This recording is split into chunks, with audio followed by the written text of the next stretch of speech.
Good afternoon সবাইকে। তোমাদের আমি কেমিক্যাল ইকুইলিব্রিয়ামে লা সাটেলিয়ার প্রিন্সিপালটা পড়াচ্ছিলাম। লা সাটেলিয়ার প্রিন্সিপালটা আগের দিন পড়াচ্ছিলাম। সেখানে আমি তাপমাত্রার পরিবর্তনের ফল আলোচনা করেছি। তাপমাত্রার পরিবর্তন ফল আলোচনা করেছিলাম। আজকে আমরা করব চাপ বৃদ্ধির ফল বা চাপ বৃদ্ধির ফল হলে ফলটা কিরকম হয়। একটা ইকুইলিব্রিয়ামে যদি চাপ বাড়ানো হয় বা কমানো হয় তাহলে সেটা কিরকম সিস্টেমটা কিরকম ভাবে চেঞ্জ হয় এটা আমরা আজকে পড়ব। আচ্ছা, যদি চাপ বাড়িয়ে দেওয়া হয়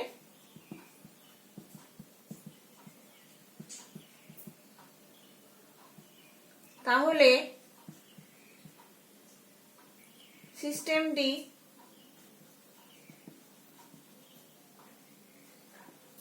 সেই চাপের প্রভাব থেকে মুক্তি পাওয়ার জন্য কি করবে? মুক্তি পাওয়ার জন্য অবশ্যই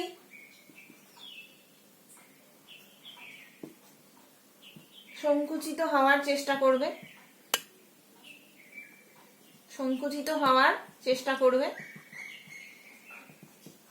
কোন একটা সিস্টেমের চাপ যদি বাড়িয়ে দেওয়া হয় তাহলে সিস্টেমটা সেই চাপের প্রভাব থেকে মুক্তি পাওয়ার জন্য অবশ্যই সংকুচিত হওয়ার চেষ্টা করবে। তার ফলে বিক্রিয়াটি কি হবে? বিক্রিয়াতে যেদিকে অণুসংখ্যা কম সেই দিকেই বিক্রিয়া সংঘটিত হবে।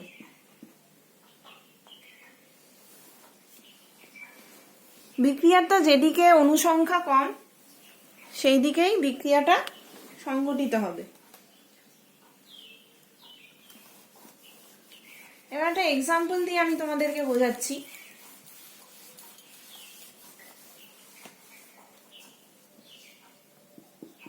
N2 + 3H2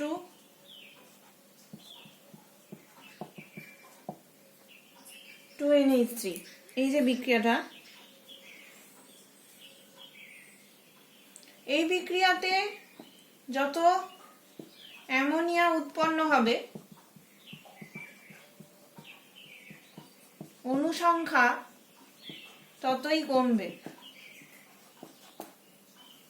তাই এটাতে চাপ বৃদ্ধি হলে কি হবে না, চাপ বৃদ্ধি হলে অণুসংখ্যা কমানোর জন্য অধিকতর পরিমাণে অ্যামোনিয়া তৈরি হবে।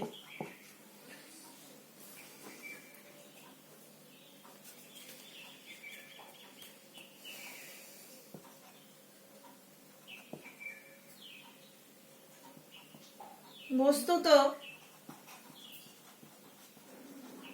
চাপ বৃদ্ধিতে বেশি অ্যামোনিয়া পাওয়া যায়, এটা আমরা জানি। চাপ বাড়ালে বেশি অ্যামোনিয়া তৈরি হবে।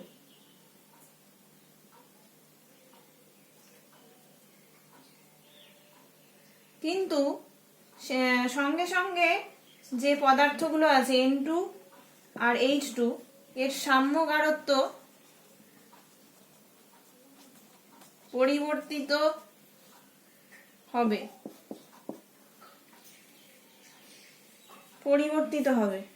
ঠিক আছে? কিরকম করে? অর্থাৎ চাপ পরিবর্তনের ফলে কে মানে যে ইকুইলিব্রিয়াম কনস্ট্যান্ট কে এর পরিবর্তন না হলেও সাম্যবিন্দুর স্থান বা শিফটিং অফ ইকুইলিব্রিয়াম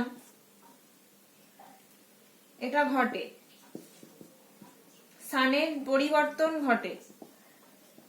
চাপ পরিবর্তনের ফলে কে যেটা ইকুইলিব্রিয়াম কনস্ট্যান্টের পরিবর্তন না হলেও, এটা তো কনস্ট্যান্ট আমরা জানি, এটার মান কখনো পরিবর্তন হয় না, কিন্তু সাম্যবিন্দুর স্থান বা পরিবর্তন ঘটে, যেটাকে আমরা বলি শিফটিং অফ ইকুইলিব্রিয়াম পয়েন্ট।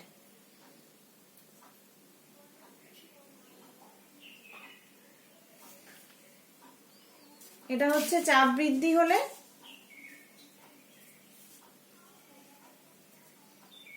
অনুসংখ্যা কম সেদিকে বিক্রিয়া সংঘটিত হবে। এটা হচ্ছে চাপ বৃদ্ধির ফল। তারপর হচ্ছে বিক্রিয়া পদার্থের যোগের ফল।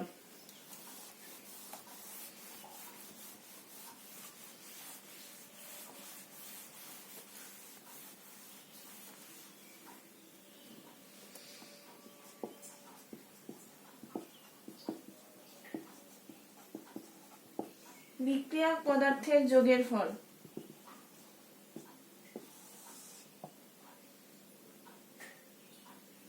কোনো একটি বিক্রিয়ক পদার্থ যদি যোগ হয় তাহলে কি রাসায়নিক সাম্যটা কিভাবে চেঞ্জ হবে? ধরো রাসায়নিক সাম্যাবস্থায়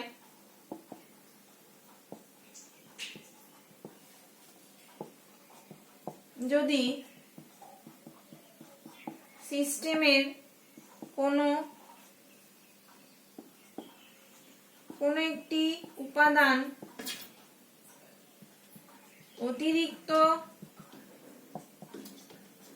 যোগ করে দেওয়া হয়,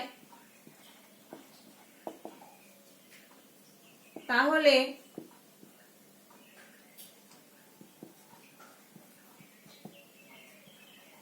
সিস্টেমের অভ্যন্তরে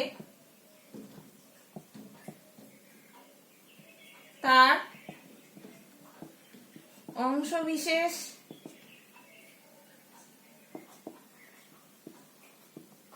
বিক্রিয়া করে পারস্পরিক গাঢ়ত্বের পরিবর্তন এমনভাবে করবে যাতে সাম্য ধ্রুবকের নিত্যতা বজায় থাকে।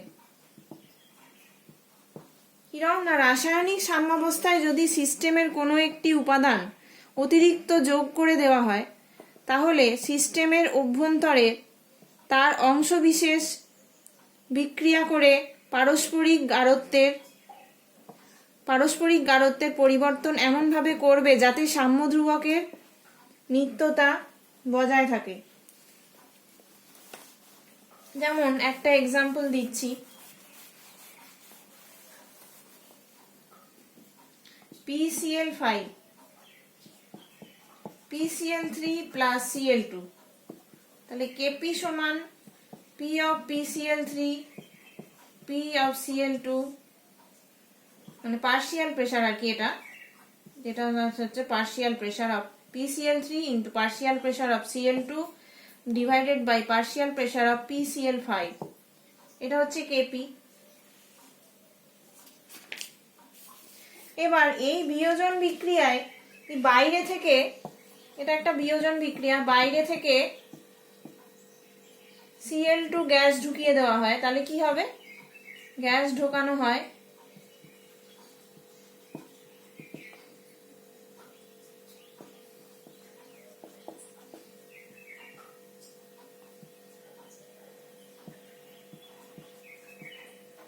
তৎক্ষণাৎ ক্লোরিনের অংশ প্রেস বাড়বে।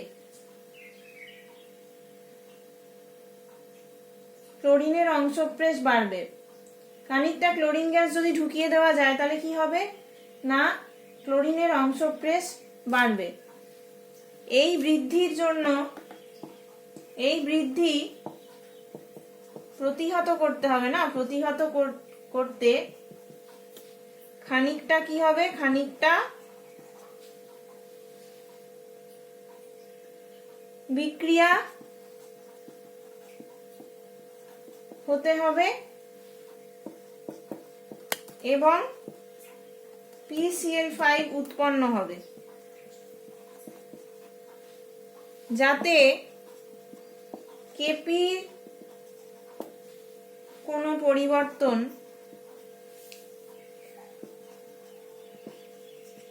না হয়। অর্থাৎ PCl5 এর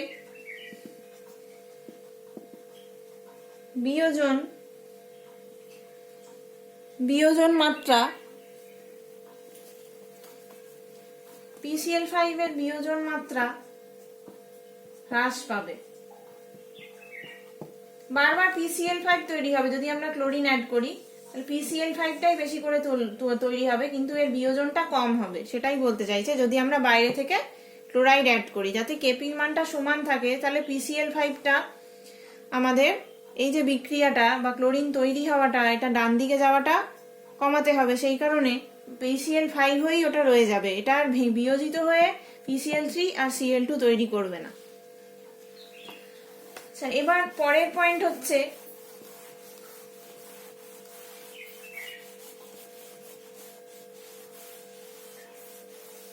কোন রকমের নিষ্ক্রিয় গ্যাস যদি যোগ করা হয়,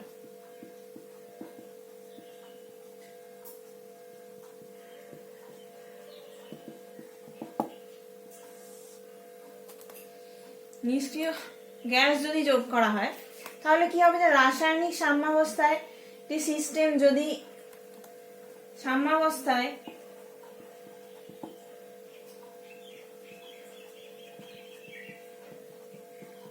সিস্টেমে যদি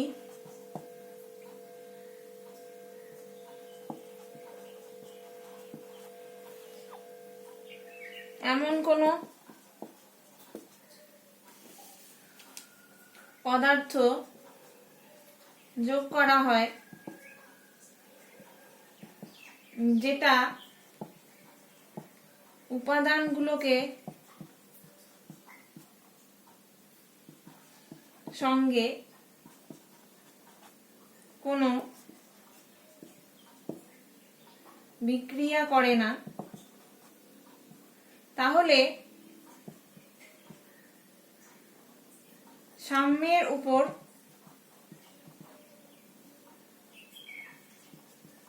প্রতিক্রিয়া হতে পারে। এটা আমরা জানি। সাম্যাবস্থায় একটি সিস্টেমে যদি এমন কোনো পদার্থ যোগ করা হয় যেটা উপাদানগুলোকে সঙ্গে কোনো বিক্রিয়া করে না, তাহলে সাম্যের উপর প্রতিক্রিয়া হতে পারে, তাহলেও কিন্তু হতে পারে, আবার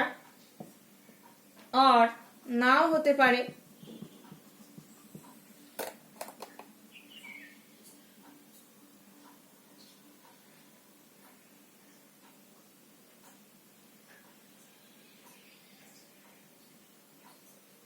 কিন্তু যদি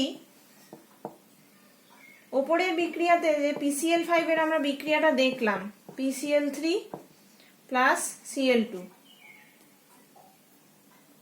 এটার যদি আয়তনটা নির্দিষ্ট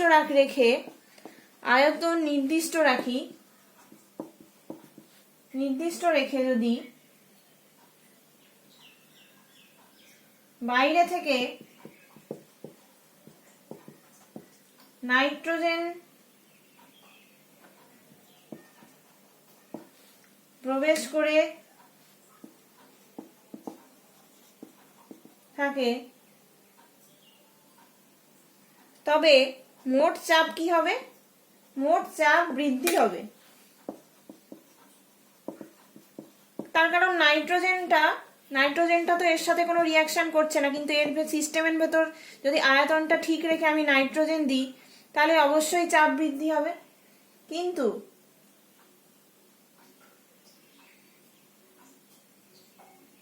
বিভিন্ন উপাদানের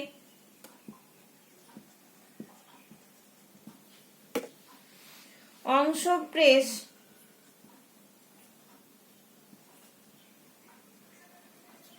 একই থাকবে। সামনের দিক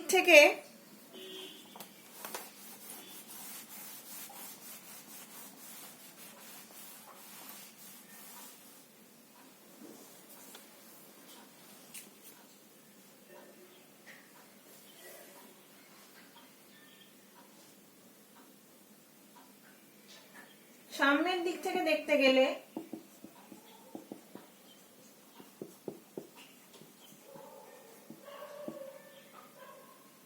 কোনো পরিবর্তন লক্ষ্য করা যাবে না। যদি আমরা নাইট্রোজেন গ্যাস দিই পরিবর্তন হবে না। কিন্তু যদি চাপ নির্দিষ্ট রেখে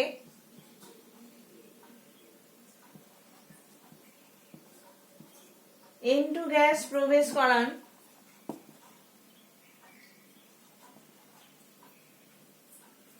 করানো হয়, তবে এক্ষেত্রে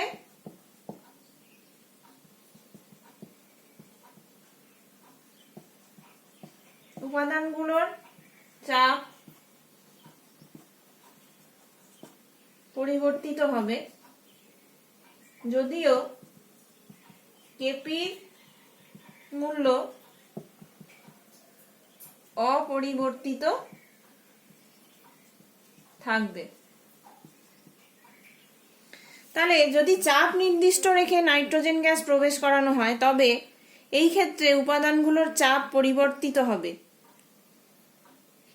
যদিও কেপির মান অপরিবর্তিত থাকবে। এখন যদি চাপ বৃদ্ধির ফলের জন্য আমরা কি দেখলাম যে অণু যেটা ডেল্টা এন মানে চেঞ্জ অফ মোলস, হ্যাঁ অণুর যে চেঞ্জ সেটা যদি পজিটিভ হয় তাহলে দুটো পরিবর্তন হতে পারে। চাপের পরিবর্তন দু রকমের, একটা হচ্ছে কমানো চাপ বা বাড়ানো। তাহলে চাপের যদি বৃদ্ধি হয় বা বাড়ানো হয় তাহলে সাম্যের সরণ বাঁদিকে ঘটে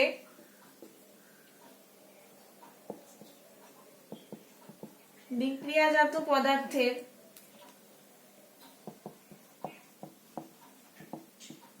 উৎপাদন কমে, মানে রিঅ্যাকশন থেকে টু প্রোডাক্ট এটা স্লো হয়ে যায়, মানে ব্যাপারটা রিঅ্যাকশনের দিকে ঘুরে যায় আর কি। চাপের বৃদ্ধি বাড়লে সামনের সরণ বাম দিকে ঘটে বিক্রিয়াজাত পদার্থের উৎপাদন কমে। চাপ যদি বৃদ্ধি করি বা চাপ বাড়িয়ে দিই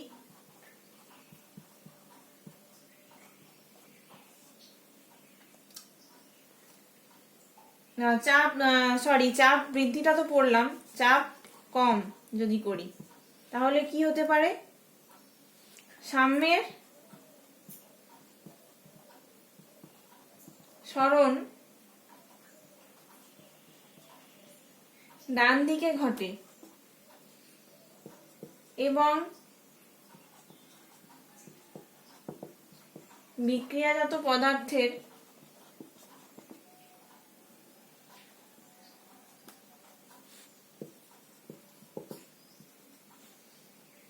সাম্যের সরণ বাঁদিকে ঘটে এবং বিক্রিয়াজাত পদার্থের উৎপাদন বাড়ে। তার মানে রিঅ্যাকশন টু প্রোডাক্ট বাড়বে। ঠিক আছে, চাপ কম হলে যদি ডেল্টা এন গ্রেটার দেন 0 হয়, চাপ যদি কমাই তাহলে রিয়াকশনটা ডান দিকে যাবে, মানে প্রোডাক্ট বেশি তৈরি হবে। আর ডেল্টা এন গ্রেটার দেন 0 যদি চাপ বৃদ্ধি হই বাড়াই তাহলে রিয়াকশনটা ব্যাক করবে। এটা হচ্ছে আমাদের ডেল্টা এন গ্রেটার দেন 0-র জন্য চাপের পরিবর্তন হলে কি হবে। এবার হচ্ছে ডেল্টা এন যদি লেস দেন 0 হয়,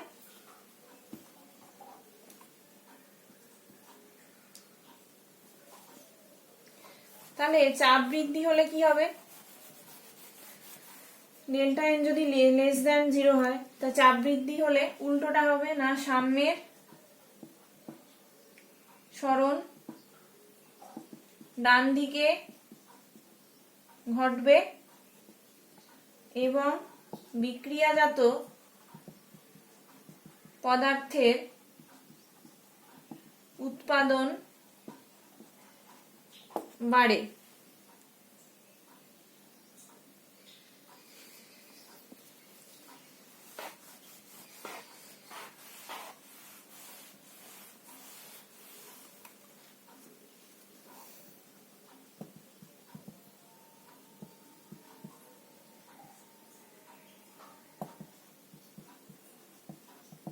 সাম্যের সরণ বাম দিকে ঘটে এবং বিক্রিয়াজাত পদার্থের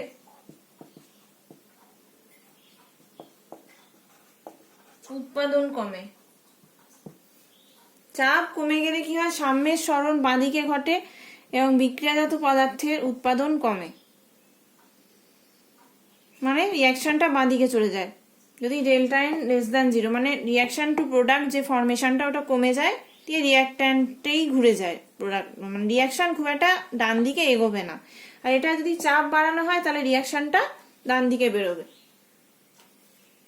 মানে প্রোডাক্টটা বেশি তৈরি হবে। আর এবার যদি ডেল্টা এন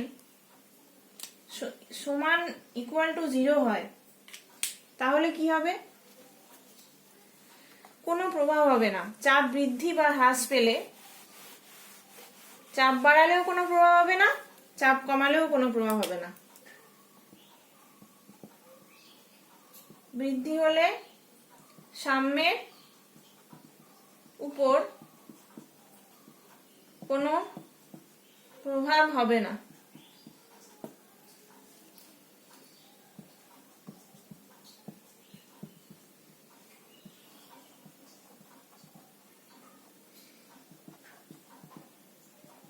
কোনো প্রভাব হবে না।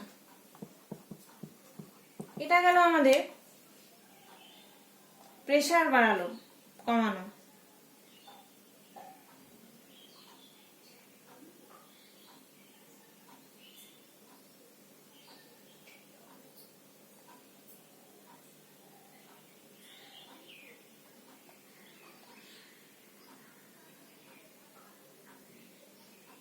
এবার নিষ্ক্রিয়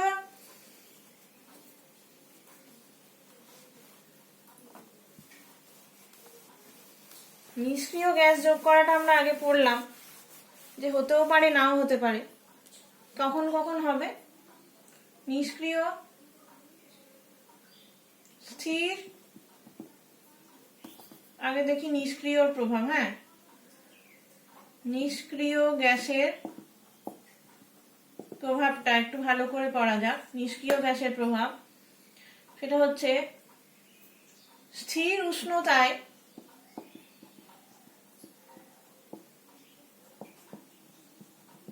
ও স্থির চাপে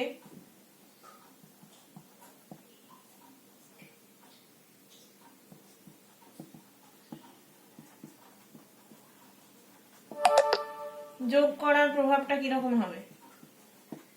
স্থির উষ্ণতায় ও স্থির চাপে নিষ্ক্রিয় গ্যাস যোগ করলে কিরকম হবে না, যদি ডেল্টা এন সমান 0 হয়, ডেল্টা এন সমান 0 হয়, তখন বিক্রিয়ার সাম্যাবস্থা অপরিবর্তিত থাকবে, মানে ইকুইলিব্রিয়াম অপরিবর্তিত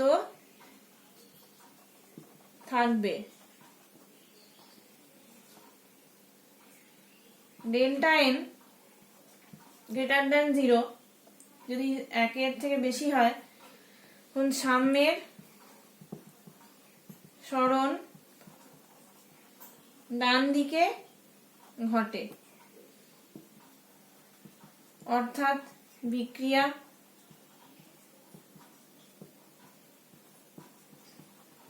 যাতে পদার্থের পরিমাণ বৃদ্ধি পায়, মানে প্রোডাক্টের দিকে যাবে আর কি, বৃদ্ধি পাবে। সাম্যের সরণ ডান দিকে ঘটে যদি আমরা নিষ্ক্রিয় গ্যাস যোগ করি। 3 নম্বর, ডেল্টা এন যদি লেস দ্যান 0 হয়, তখন সাম্যের সরণ বাম দিকে ঘটে, মানে রিয়াকশনটা ব্যাক করে।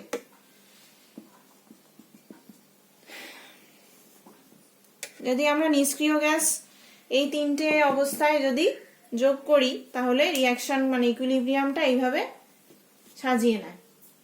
আজকে এতটুকুই থাক, পরের দিন তোমাদের রাসায়নিক ব্যাখ্যা বা গাণিতিক ব্যাখ্যাটা পড়াবো।